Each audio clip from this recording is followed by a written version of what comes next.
Bom dia, amigos e amigas. Estamos aqui novamente com Estação Mulher, neste sábado, não é?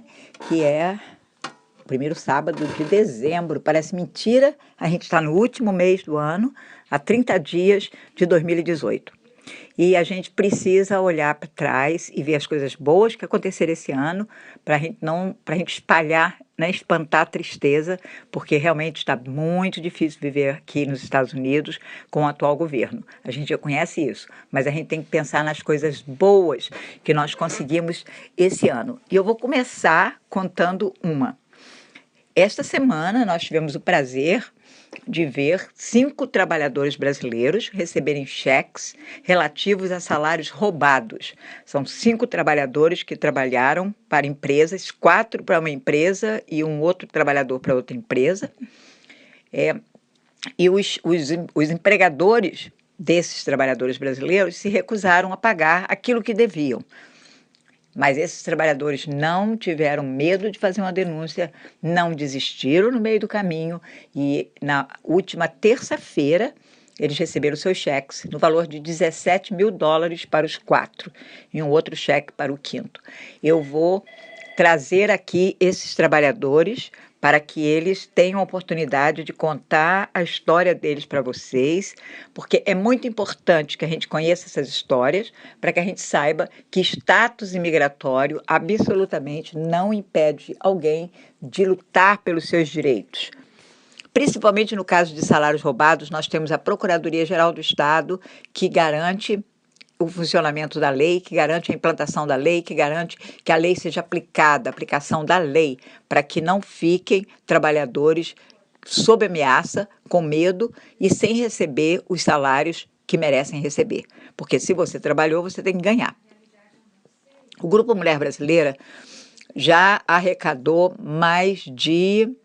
eu acho que mais de $700 mil em salários roubados, em hora extra, e muitas outras acidentes de trabalho, que já, infelizmente, são casos bem complicados, são casos demorados. Alguns casos, como os desses trabalhadores, não demorou tanto assim, porque, primeiro, fizemos uma ação, né, de manhã cedo, num domingo, na casa do subcontratista, a firma que tinha subcontratado os trabalhadores brasileiros para trabalhar em um hotel em Vermont, um Hampton Inn, daquela cadeia Hampton Inn, em Vermont.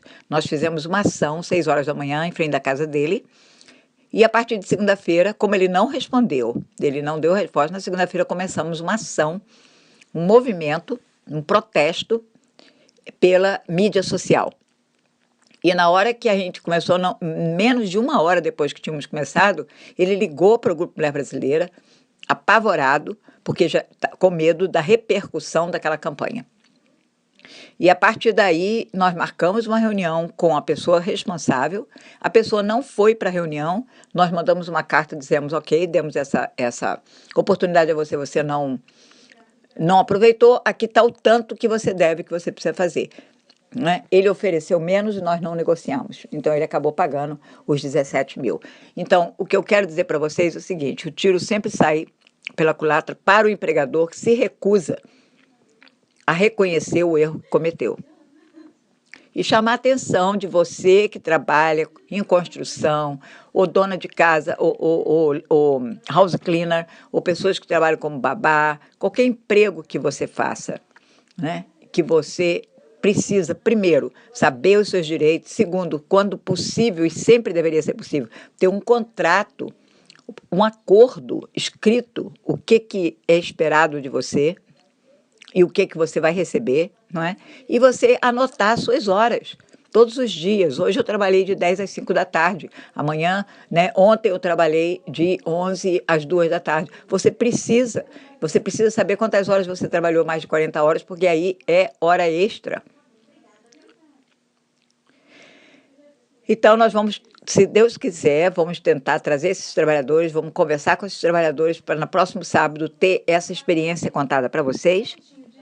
E hoje nós vamos ter uma entrevista Nós vamos passar a entrevista com a vice-cônsul Maria Helena Macedo, que nós prometemos sábado passado, mas houve um erro na rádio e não foi possível passar a entrevista. Eu peço desculpas, foi gravado errado o programa, foi repetida a entrevista com a Lídia Souza, o que, de uma certa forma, valeu, porque a entrevista com a Lídia é super importante sobre, né, o vício que medicamentos para a dor, para combater a dor, estão criando. Essa é uma crise, das maiores crises em Massachusetts, que em inglês eles chamam de opioid crise, a crise do opioide, que são esses remédios fortíssimos que nós usamos para a dor. Mas hoje nós vamos conversar com a vice-cônsul Maria Helena Macedo sobre a experiência dela como vice-cônsul em vários países. Ela vai conversar com a gente principalmente sobre o Haiti e o Irã, países completamente diferentes, aonde ela esteve. No Irã, inclusive, ela fez fotografia. É uma entrevista fantástica. Eu convido você a ficar com a gente, não perder essa oportunidade.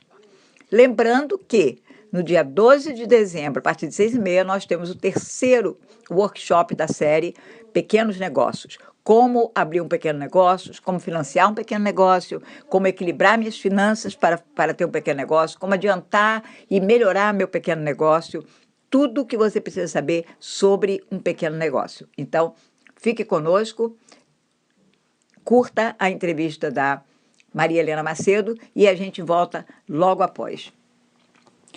Hoje nós estamos aqui com a Maria Helena Macedo, que é vice-cônsul em chefe do setor cultural e educacional do consulado. A Maria Helena chegou recentemente a Boston, ela é oficial de chancelaria, e a gente vai conversar com a Maria Helena porque ela tem uma experiência bastante interessante como oficial de chancelaria, de ter passado tempo em outros países, com hábitos, com culturas muito diferentes das nossas no Brasil, né? Então, eu achei muito interessante para a gente conversar de mulher para mulher aqui no Estação Mulher, o que é participar dessa vida diplomática, dos consulados, da vida consular e ir para países onde às vezes até é difícil ser mulher, porque tem uma outra política muito diferente da política que a gente conhece no Brasil e nos Estados Unidos e outros países, né, que tem que são muito mais abertos ao papel feminino. Bom dia, Maria Helena. Bom dia, Heloísa. Obrigada pela oportunidade. Obrigada, Estação Mulher e ao Grupo Mulher Brasileira.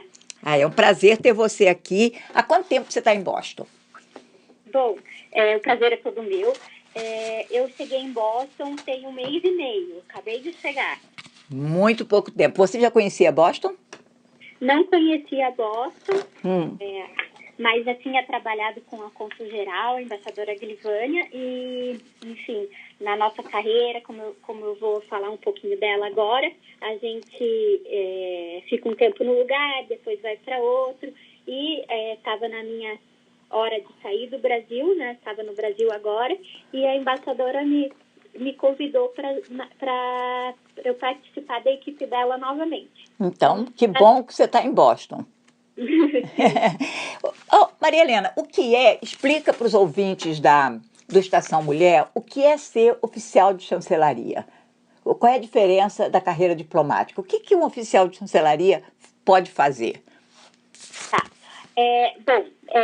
O Serviço Exterior Brasileiro, que compõe o Ministério das Relações Exteriores no Brasil e todas as unidades, né, do Ministério em outros países, ele é composto de 3 carreiras.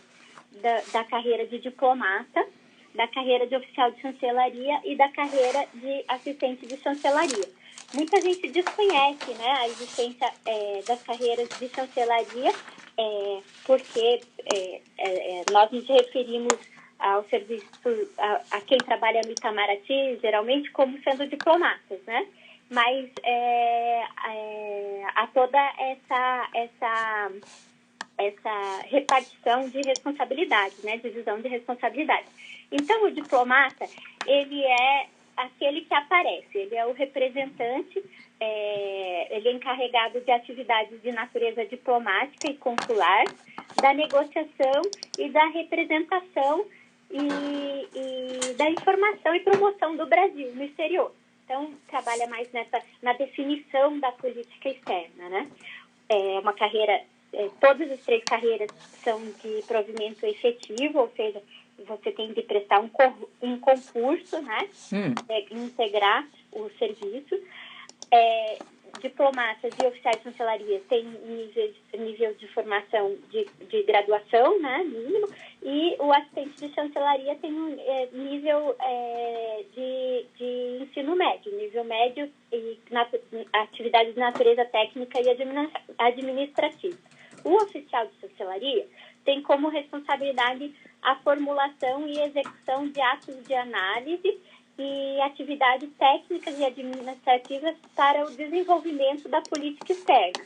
Então, nós temos essa responsabilidade mais com a postura mais de execução técnica. Então, o diplomata, ele faz a política, nós alimentamos as informações que ele precisa para fazer essa política e nós executamos, por exemplo, o Brasil tem a linha de promoção de paz, de igualdade. Então, o diplomata ele vai lá definir as linhas de atuação e a gente vai lá e ajuda a executar.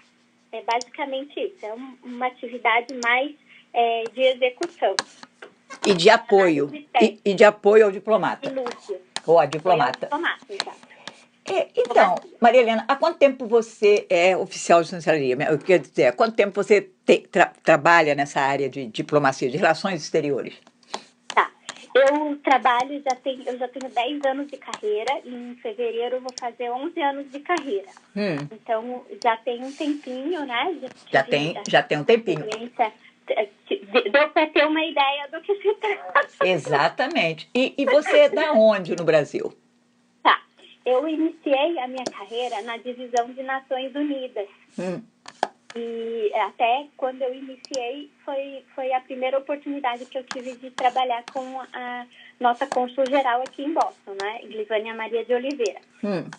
Eu trabalhei 2 anos na divisão de Nações Unidas, por exemplo, nós discutimos a participação do Brasil no Conselho de Segurança das Nações Unidas e outros órgãos das Nações Unidas, e a participação do Brasil em operações de paz, como aquela que teve no Haiti. E em Brasília, que era onde eu trabalhava nesse tema, nós tínhamos lá as atividades de formulação, de acompanhamento. Nessa oportunidade que eu tive o interesse, eu manifestei esse interesse para o Ministério, que eu também gostaria de ter uma visão prática daquilo que a gente estava tratando. Então, eu falei, eu gostaria de fazer uma missão ao terreno, como a gente diz na linguagem de operações de paz, que é ir até onde está sendo feita a política. Então, me encaminharam para o Haiti. Primeiramente, me encaminharam para a Colômbia. Passei um mês na Colômbia, num curso de participação de civis em operações de paz. E depois, fiquei 2 meses no Haiti, ajudando uma missão, a execução de acordos de cooperação técnica, também uma visita presidencial e uma ajuda humanitária que o Brasil prestou também, que era um momento de muita fome e revoltas, e a gente, naquele momento, teve condições de fazer uma massiva doação alimentar, e eu viajei pelo país todo auxiliando nessa distribuição de alimentos. Então, o que o Haiti mostrou a você? Quando você foi para o Haiti, você tinha uma expectativa, e quando você chegou lá, essa expectativa mudou? O que você... Você me disse também que gosta de fotografia e que você tirava muita foto. O que a realidade do Haiti mostrou para você? Mudou você? Sim. Quando eu cheguei no Haiti, já tinha 4 anos dessa operação brasileira, né? Então, eu fui em 2008, foi antes daquele terremoto que apareceu na mídia em 2010, que inclusive levou abaixo o Palácio Presidencial e até a nossa embaixada lá. Sim, brasileiros morreram, né? brasileiros morreram, enfim, foi muito triste, né? Eu fui para lá 2 anos antes desse grande acontecimento e muito antes da presença de imigrantes haitianos no Brasil, que hoje em dia ela é muito, muito grande. Eu digo isso porque naquele momento havia um desconhecimento da população brasileira um pouco maior sobre a realidade do Haiti. Então, eu como um dos meus ofícios, toda vez que eu saía e fazia essas viagens, esses serviços junto à comunidade local, a gente costumava retratar. Eu levava a câmera da embaixada para retratar o que estava sendo feito para poder ser compartilhado, né?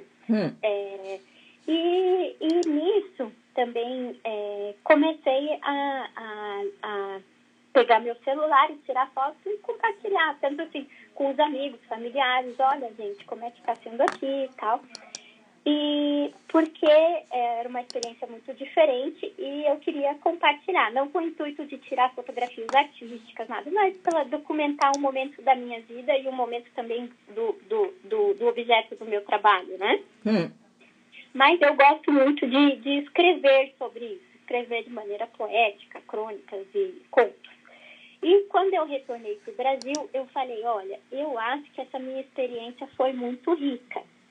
E que nós temos uma imagem muito triste de miséria, de tragédias no Haiti, e eu gostaria de mostrar também uma certa beleza. Tanto as dificuldades quanto também coisas interessantes.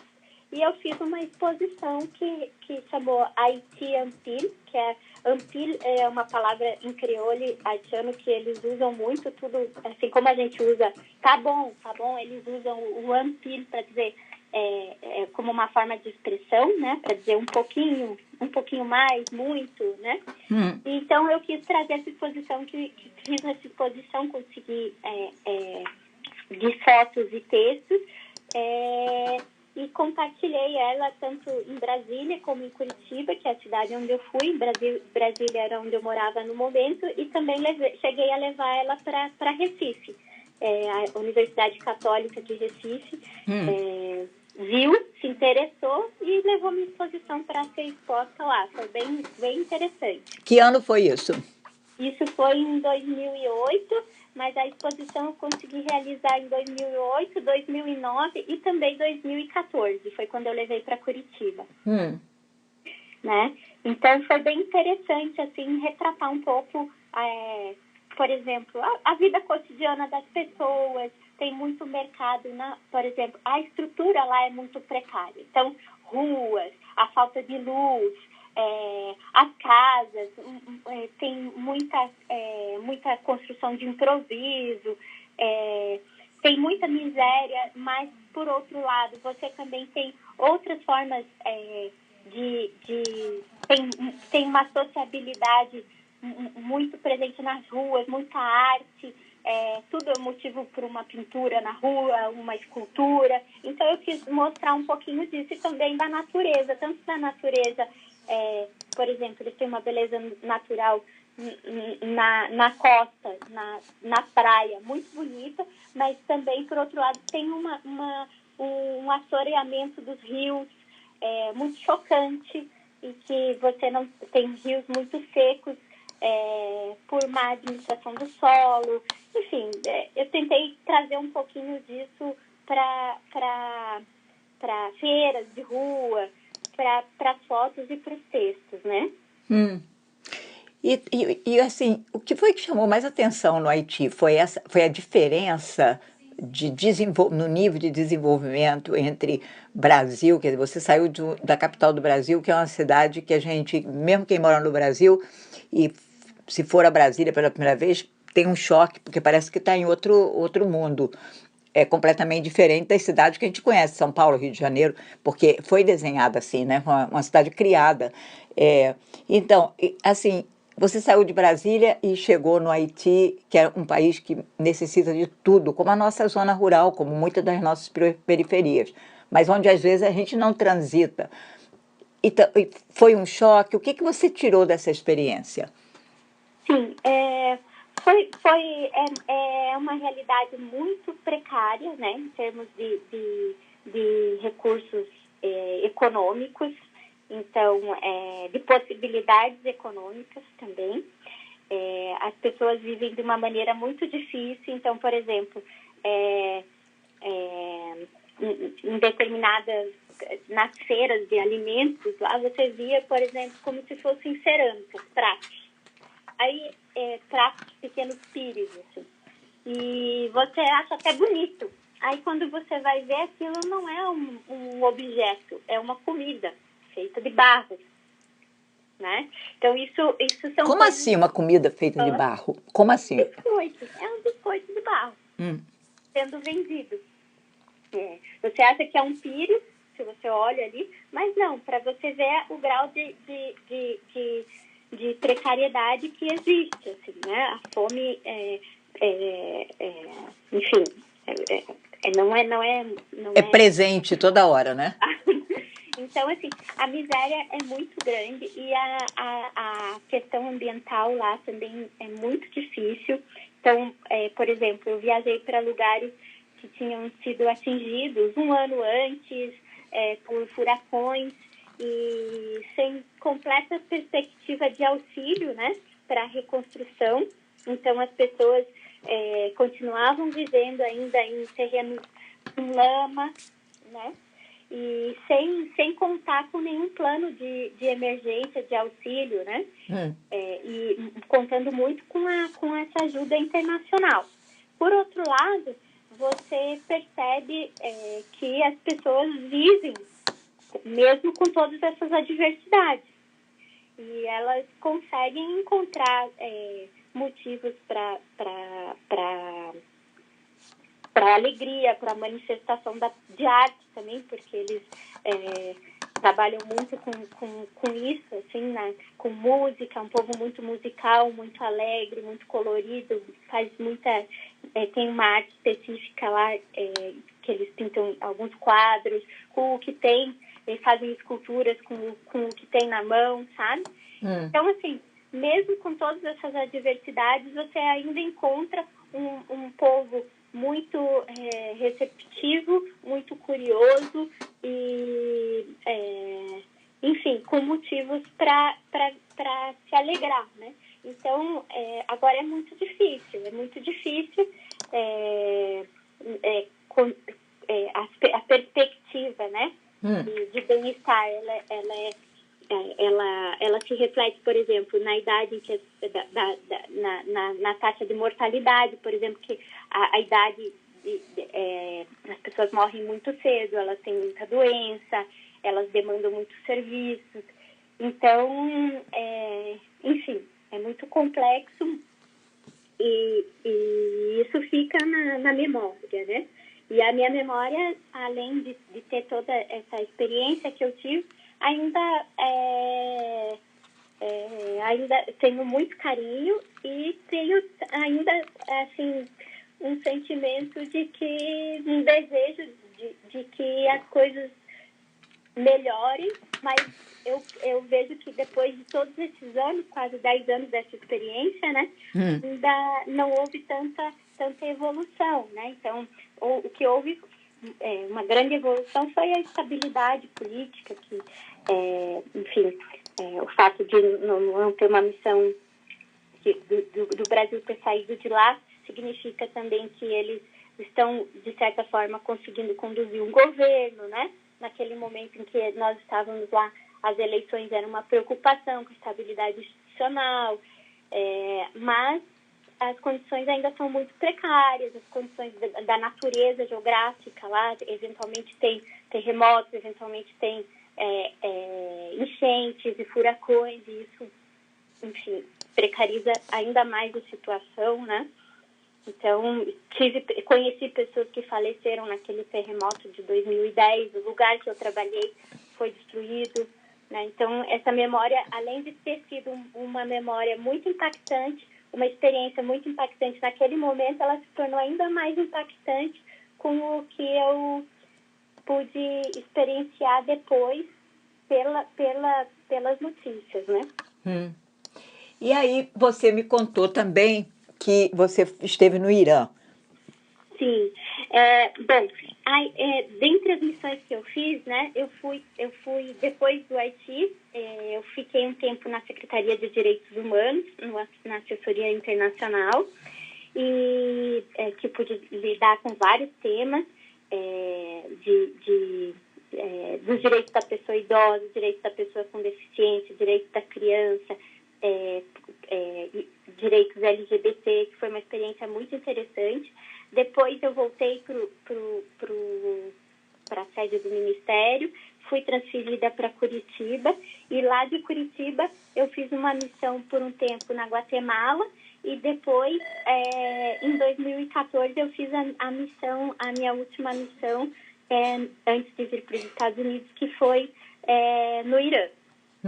No Irã tem essa questão, foi uma experiência muito interessante, porque é um país, enfim, com a presença humana mais do que milenar, né, do tempo de Ciro, tem os persas, né, colonização persa. A gente, geralmente as pessoas pensam, no Irã são árabes, tem uma grande diferença entre os persas e os árabes, e teve essa questão da experiência num país de cultura islâmica, que a gente sabe que a cultura da mulher, ela tem a liberdade da mulher um pouco mais restrita, né? Então, enfim, também é um país com um contexto de dificuldades grandes com relação a essa questão cultural. Por outro lado, tem uma beleza ímpar, uma paisagem natural muito bonita, o deserto, essas construções, uma preservação de templos. O país, antes ele sofreu uma revolução, né, conservadora em 1979. Antes de 79, as mulheres, era um país laico e as mulheres tinham liberdade. E em 79 houve essa revolução islâmica que estabeleceu um regime islâmico que segue a Sharia, né, que é a legislação islâmica, e trouxe essa imposição da cultura islâmica da mulher de maneira bastante severa. Então, houve essa contradição, ela está muito presente na cultura iraniana, porque 79 não faz tanto tempo assim, né? Verdade. Muita gente viveu aquele contexto de um Estado laico e depois vive hoje o contexto de um Estado religioso derivado de uma revolução conservadora, né? Em que há imposição de costumes. O que chamou mais atenção, assim, você quando foi para o Irã, você foi assim meia assustada porque a imagem que a gente tem do Irã é de um país opressivo e onde as mulheres não têm direitos como a gente tem aqui nos Estados Unidos, como a gente tem no Brasil. Então, você quando você foi assim meio assustada, e quando você chegou lá, o que você descobriu? Tá. Eu descobri, eu posso dizer, eu devo dizer até que eu fui um pouco assustada, assim. A gente tem uma imagem, né, que nós vemos na televisão, tinha, lógico, muitas informações do Ministério que contradiziam essa caricatura que a gente geralmente tem, né? Sim. Num contexto. Mas sabia, por exemplo, tinha algumas coisas que enfim, que são objetivas. Por exemplo, eu teria de usar véu, né? Não poderia mostrar, por exemplo, o pulso. Teria de cobrir as pernas e o quadril com as vestimentas, né? E o que eu percebi é que, por exemplo, quando a gente pensa em cobrir, né, estar coberta, por exemplo, o véu, nós brasileiros que usamos uma calça jeans que mostra as formas, por exemplo, né? Sim. Ou uma blusinha com as mangas curtas, um vestido, enfim, que aparece a parte, o corpo em geral a gente usa de outra maneira, né? Sim. Parece um pouco assustador. Mas o que eu descobri foi uma forma da vaidade feminina muito diferente. Por exemplo, a expressão da mulher, ela se coloca de forma diferente. Então, por exemplo, a iraniana, né? Ela usa muita maquiagem para se colocar, os acessórios. São formas de expressão que nós normalmente não notamos de forma tão evidente, né? Então, agora sim, a mulher no Irã, o Irã sofre uma contradição que, por exemplo, tem penas muito, muito pesadas no sistema jurídico deles, né? Então, por exemplo,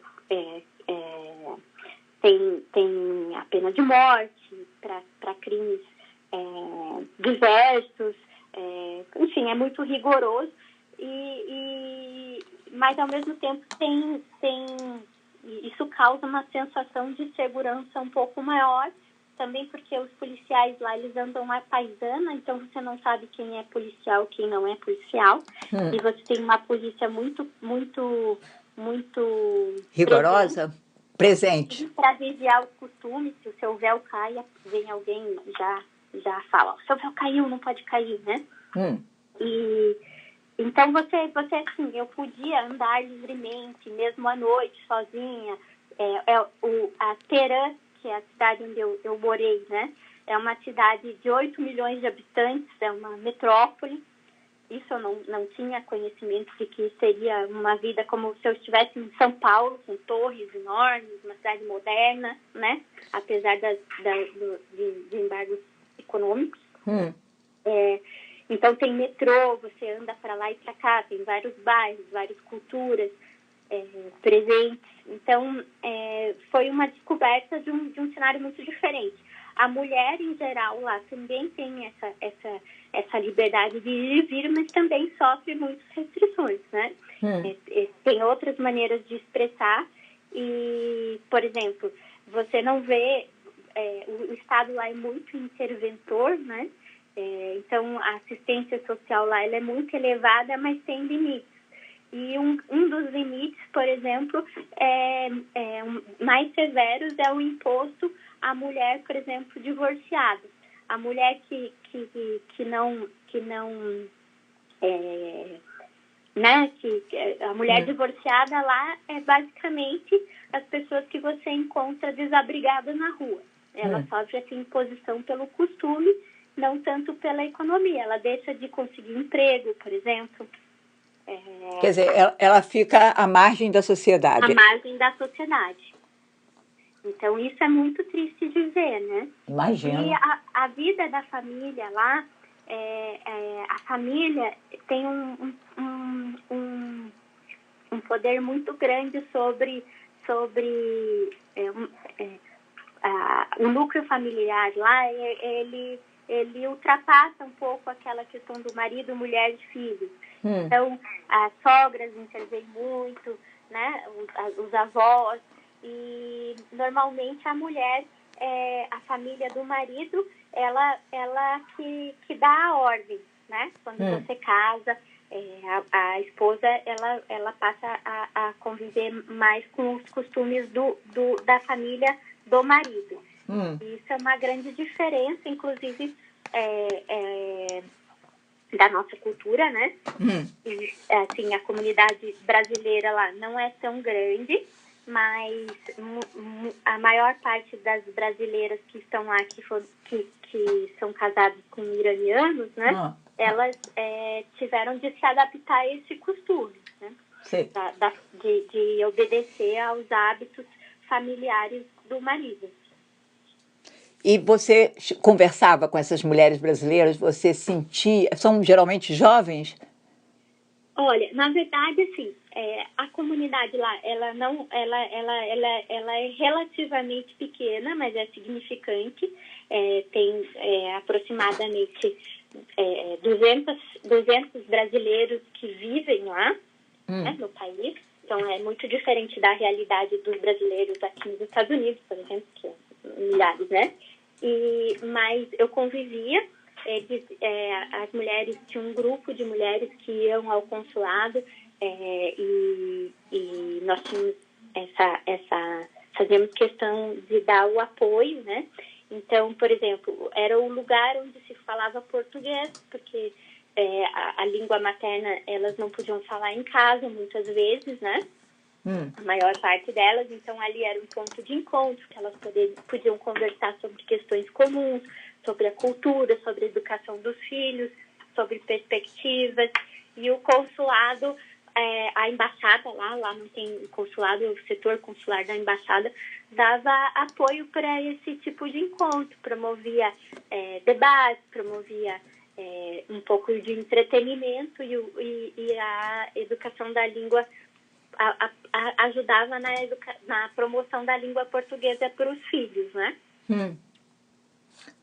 Quer dizer que elas vêm para poder falar português e estar juntos de brasileiro, talvez. Sim, era um ponto de encontro também, né? E a gente também tinha essa questão de orientação de direitos e informação em geral, né? Lá o idioma ainda um pouquinho, eu posso dizer que é um pouquinho mais difícil do que o inglês, porque eles também têm o alfabeto diferente do nosso, né? Então é uma outra barreira. Eu acho que é uma barreira a mais, talvez, né? Claro, com certeza. E, Maria Helena, você notou, por conta da forma como a mulher é vista, o sexo feminino é visto, você notou um aumento, tem uma incidência maior de violência doméstica, por exemplo, ou de casos de abuso sexual, ou assédio sexual? Eu devo dizer que eu não posso dizer se é maior, mas ele é presente, né? Ele é bastante presente, sobretudo porque nem sempre a violência doméstica ela é um ato do marido sobre a mulher ou da mulher sobre o marido, né? Mas ela é uma violência familiar, dentro, não necessariamente física, né? Mas, por exemplo, o fato de não ser permitido falar o idioma português em casa com os filhos, que muitas famílias impedem isso, porque há um certo receio cultural por parte das famílias em que, no caso, uma brasileira, por exemplo, casada com um iraniano, dentro de uma família que só fala o idioma farsi, né, ou persa, vulgarmente conhecido como persa, dentro de casa, você chega falando um idioma que você não entende, a família... Abala o controle da família, né? Abala o controle da família. Então, eles falam, não quero que fale essa língua aqui. Então, eu acredito que isso é uma grande violência, porque é uma forma de... Sim, claro. De expressão. Você também você ter de falar em outra língua que não a sua materna, é natural que você se articule de outra forma para se fazer expressar, né? Sim. E muitas dessas brasileiras que estavam lá, elas conheceram o marido num terceiro país, por exemplo. Tinha muitos descendentes de japoneses que saíram do Brasil, foram para o Japão, se casaram com iranianos e decidiram ir para o Irã e lá ficar, e permanecer. Então, a língua que fala com o marido, por exemplo, muitas vezes não é nem o farsi, é o inglês. E aí você não fala em casa nem o inglês, nem o português, e mal fala o farsi, até você dominar a língua, né? Então, fica isolada, né? Fica isolada. Então, isso eu acho que é uma forma de violência, enfim, sim, claro, peculiar. De limitar o acesso daquela pessoa. No caso de uma brasileira casada com um iraniano, no caso dela se divorciar, o que acontece? Ela tem o direito de voltar para o Brasil ou ela tem que ficar no país, ou ela teria que fugir se ela quiser sair do país, e ela passa pelas mesmas situações da mulher iraniana, de que ela é vista como uma, né, à margem da sociedade, como alguém que É, cometeu um erro. o brasileiro, em qualquer lugar que ele esteja, ele sempre pode voltar para o Brasil, né? Tem os direitos. Sim, mas o país deixa? O governo iraniano deixa? O que acontece não é nenhum país não deixar. O que acontece é que a maior parte das pessoas tem filhos, né? E aí, se o pai não autoriza, não sai, né? Infelizmente. O menor não sai do país. Então, a opção da mulher é ficar. E existem muitos casos, você tem conhecimento se existem muitos casos, assim, de brasileiras lá no Irã? Uhum. Não, assim, existem casos, não são a maioria, porque, assim, no caso, nesse extremo que a gente está falando, né, divorciou, a maior parte não divorciou, né, a maior parte continua no casamento. O fato para chegar esse rompimento da relação familiar é algo muito grave, inclusive para a família mesmo, né, entre a instituição casamento, ela é muito preservada lá. Sim. Então, para chegar ao rompimento é algo muito extremo, né? Então, eu não tenho não tive conhecimento enquanto eu estive lá de um caso de brasileira indizente, né? Sim. Por exemplo, no caso dessas pessoas pedintes na rua, sem apoio do Estado, sem apoio de nenhuma família, nada. Eu não vi nenhum caso desse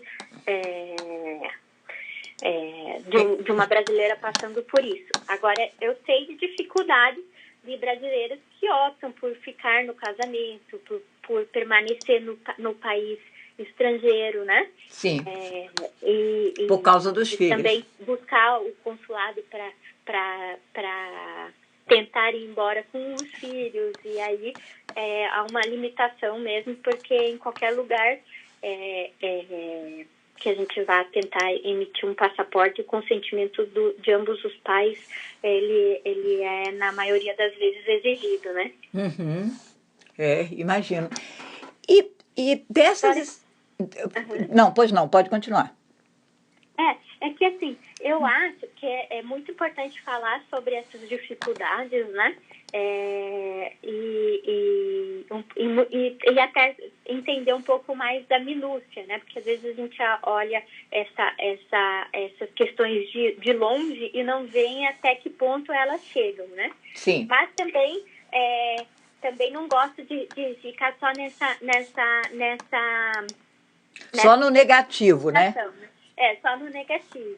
Então, por exemplo, o que eu diria é que, de certa forma, também quebrou um pouquinho o meu paradigma na questão das oportunidades. Então, o que eu vi são muitas mulheres nas universidades, muitas mulheres trabalhando, muitas mulheres em posição de liderança, em que pese todas essas dificuldades, sabe? Então, eu acho importante também dizer isso, né? Que existe o papel da mulher, né? Ela também tem espaço. Não são suficientes, mas existem mulheres no parlamento, por exemplo, né? Exatamente. Isso é importante frisar. Fora isso, do ponto de vista cultural, o que lhe chamou mais atenção? O que me chamou mais atenção? Na cultura iraniana, tirando essa questão da cultura mais restrita para a mulher e tal, mas assim, nas artes, como que eles se relacionam com as artes? São pessoas alegres que gostam muito de festa? Você parece que me disse isso, que eles gostam muito de festa, que se reúnem muito, fazem muita festa. É muito interessante porque, assim, é um país em que, por exemplo, a bebida alcoólica é proibida mesmo, você não acha para vender. enfim, é banido, né? E querendo ou não, o brasileiro ele também tem esse ambiente de socialização, né? Por exemplo, um barzinho ou uma festa em que há o álcool e etc, né? E lá não. Então, você vê muitas casas de chá em que funcionam como um ponto de encontro, da mesma forma que o barzinho ou um restaurante no Brasil funcionam, né? Como ponto de encontro, que as pessoas vão até altas horas da noite, por exemplo, tomando seu chá e discutindo bebidas variadas, com frutas, xaropes, e tudo lá é motivo para fazer um piquenique ou para fazer uma visita à casa. Por exemplo, você conhece uma pessoa, ela já fala, vamos lá em casa. Aí você vai lá e toma um café com a família toda. Estendem o tapete, ou você vai fazer um programa turístico. Em qualquer programa turístico, se é, por exemplo, vamos supor, do centro da cidade para um museu num bairro, no meio do caminho vai estender o tapete, tirar as frutas do porta-mala, a garrafa térmica e tomar um chá. Né? Eles estendem o tapete como se fosse um piquenique, e é um piquenique de fato. Então, tem essa confraternização, né? Esse desejo de... são um povo muito curioso e muito ligado às artes, sim. Os persas têm uma tradição de poesia, e até é interessante, eu agora, nos poucos dias que eu já estou aqui nos Estados Unidos, eu já vi alguns, na própria Barnes Noble, não sei falar o nome da livraria, mas eu vi, no Caça mesmo, livros de poesia de Rumi, por exemplo, que é um poeta persa. Então, é uma poesia internacionalmente conhecida. E eles citam essas metáforas poéticas durante a fala deles. Então, eles são um povo muito... que utilizam isso na sua linguagem, né? Uma metáfora, por exemplo, bom dia, flor do dia, não tem esse ditado em português? Sim. É esse tipo de coisa, assim, que eles fazem essa referência alegre e poética. Isso é bem interessante, isso me chamou bastante atenção. E tem, por exemplo, pontos turísticos lá que são, por exemplo, a casa do poeta tal, ou, né, enfim, tem essa forte referência. E o que mais? Pois não, é importante. E quando a gente tem uns 4 minutos, mais ou menos, mas quando você reflete sobre a sua experiência de passar algum tempo em países tão diferentes como eu imagino que seja Haiti com o Irã, você foi para a Colômbia, né? Colômbia e Guatemala. Colômbia e Guatemala são América do Sul, mas são culturas diferentes da nossa, são línguas diferentes, né? Agora você está em Boston, que também é totalmente diferente, embora como cidade seja uma cidade como Rio de Janeiro, como São Paulo, como Belo Horizonte, é uma cidade onde a gente tem esquina. Eu, quando fui morar em Brasília, as pessoas me diziam, Brasília não tem esquina, mas aqui tem esquina, no Rio tem esquina. Eu acho que em Brasília, essas alturas, já tem esquina. Então, quando você reflete sobre essa sua experiência, o que fica, o que mais chama atenção? Se você pudesse voltar, para onde que você voltaria? Tá. Bom, eu voltaria para cada lugarzinho que eu fui. Com certeza, assim, eu tenho um carinho para os lugares em que eu estive, né? O que eu acho é, assim, cada lugar que você vai, a gente, às vezes, tem uma ideia pré-determinada, assim, do que a gente tem como imagem, né? E é interessante esse tipo de experiência que eu tive, que a gente pode se inserir um pouquinho mais na cultura local, descobrir outras formas de se viver, né?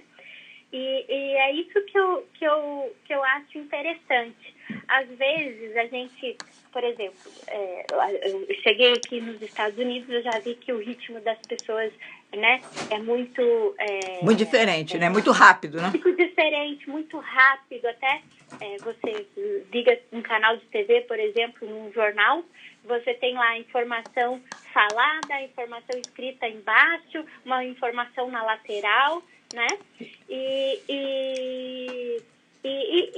expectativas de realização pessoal, né? Mais ou menos de acordo com a sociedade. Então, você, eu quero um carro, ou eu quero um bom emprego, e, por exemplo, no Haiti, esse tipo de expectativa, ela não era tão real. O nível de desemprego é muito, muito alto, as pessoas têm pouquíssimas oportunidades de se ocupar e se sustentar financeiramente, vivem, as possibilidades econômicas são muito, muito limitadas, e os sonhos são outros, né? O porquê, o sonho, a realização pessoal, ela às vezes se torna um pouco mais criativa. Então, conhecer cultura, conhecer outros lugares, conhecer outras formas de se viver, outros tipos de ambições, né? E isso faz com que a gente se questione a nossa própria ambição, né? O que me faz feliz, o que é essencial para minha vida, né? Quando você tem uma experiência de estar em lugares tão diferentes, você acaba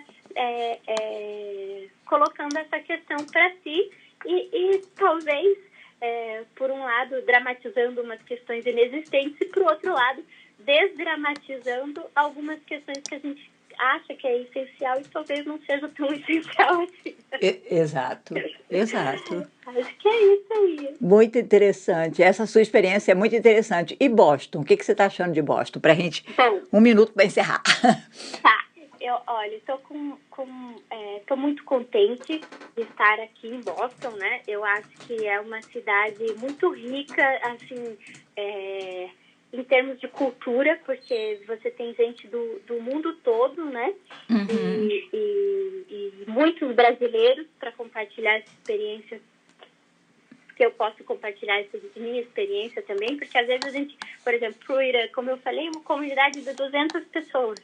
Às vezes a gente também quer dividir a nossa experiência, né? Conversar, compartilhar, dialogar, né? Por exemplo, um brasileiro, quando procura um outro brasileiro, tem ali, se sente em casa, né? Então, é muito interessante poder ter essa experiência com outros brasileiros. E conhecer outras culturas, mesmo estando em um lugar, né? Então, já vi, por exemplo, que no consulado mesmo tem cabo-verdiano trabalhando, lá no meu condomínio tem gente da Turquia morando. Então, é uma cidade muito multicultural, isso me chamou bastante atenção. E, enfim, também a comunidade brasileira é muito grande, com muitas possibilidades de intercâmbio. Enfim, estou aqui nessa área de cultura e educação, acho que vai ser uma experiência bastante rica. Que bom. Então, seja bem-vinda. Obrigada, Heloísa. Esperamos que você tenha tempo aqui de fazer bastante foto e, quem sabe, fazer uma exposição.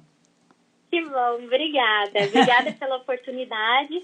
E, enfim, estou à disposição sempre que você precisar, que a Estação Mulher precisar, e para qualquer interessado que quiser me procurar. Pode falar meu e-mail? Pode falar o que você quiser. Tá. Eu vou dar o meu e-mail, caso alguém queira, se não conseguir anotar o meu, se entrar em contato com o consulado, e tiver interesse em assuntos culturais, assuntos educacionais e qualquer outro interesse que eu possa ajudar, o meu nome é Maria Helena Macedo, né, como você me apresentou, e o meu e-mail é helena@itamaraty, com y ao final, .gov.br. Ok, quer repetir, para o povo não esquecer? Tá, Helena, com H, .macedo, @itamaraty, com y ao final, .gov.br. Ok. Estou aí à disposição. Obrigada, Heloísa. Obrigada a você, um ótimo final de dia e até a próxima. Até a próxima. Um abraço. Então, Outro. vocês ouviram a entrevista com a vice-cônsul Maria Helena Macedo. Tenho certeza que vocês gostaram tanto quanto eu. Eu acho a entrevista fantástica, é uma experiência de vida fantástica. E a gente vai postar, eu acho que já está lá no nosso Facebook, fotos da Maria Helena lá do Haiti. Muito a propósito agora que o governo cancelou o TPS, né, dos haitianos, a partir de julho de 2019. TPS, se você não sabe, é um status imigratório temporário que os haitianos têm há muito tempo, principalmente a partir de 2010, por conta do furacão que destruiu a ilha. Bom, nós estamos no finalzinho do nosso programa, mas eu lembro que no dia 12 nós temos o workshop com Álvaro Lima sobre pequenos negócios. Tudo que você quer saber, precisa saber sobre pequenos negócios, liga para o Grupo Mulher Brasileira 617-202-5775 para você marcar com a gente, né? Vamos marcar e a gente vai conversar mais com você no próximo programa. Nós vamos estar aqui no próximo sábado, vamos fazer entrevista com os trabalhadores que ganharam seus cheques, vamos conversar um pouquinho sobre isso e a gente quer ouvir você também, quais os seus planos para 2018. A gente vai começar a contar as coisas boas que aconteceram em 2017. Uma delas, gente, foi a eleição. Nós tivemos a eleição de 2 brasileiros, a Margaret Shepherd em Framingham e o Marconi Almeida em Everett. Então, a gente fica com você, a gente espera você com a gente aqui, a gente quer ouvir a tua opinião aqui no Estação Mulher. Vamos estar de volta com vocês no próximo sábado, no segundo sábado de dezembro. Um abraço e uma excelente semana.